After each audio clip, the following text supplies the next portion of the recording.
Good morning mga kaburo. So another video, another mini vlog, another pagkaburo. So mag-jogging ta karong adlaw. So alas 5 to ni sa kabuntagon. So di na to kalimtan nga manghilamos ta.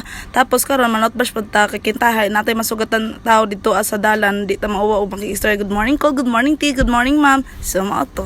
Paspason na to mga lihok din dapita ka alas 5 naman ni sulandag na gajod. So gamay ra ka na tong agi. Wow, gamay og agi bitaw. Ato nang tapaspason kay utuhan ta daghan ay taom or bata. Wow, ay bitaw di sir ta mag-jogging, mag-stretching sa ta diring dapita. So magbutbuot sa ko og stretching ha. Ay mo pagbuot kay ngani man ko ha. Kay gusto na pag makagawas ko sa bahay, human ako stretching, di ta mag-stretching dito sa gawas kay mahiya tayo sa maawaw. So mo to nagbutbuot na ko. So pag human ako ani, maadto na ko sa gawas, mag-walking then jogging dayon. O di ba landag na, so ato na rin sugdan ang pag-jogging kay para dili na nato masayang atong pagmata sa Dios kabantagon. So di na ta magdagan-dagang istorya, mag-jogging na ta. Kursunod na magud ko sa mga to. Share ko lang ako to ani isa pagbuntag ako ra gadyo pero pagkahapon na ako kauban. So mao to daghang salamat. Goodbye everyone. Good morning mga kaburo.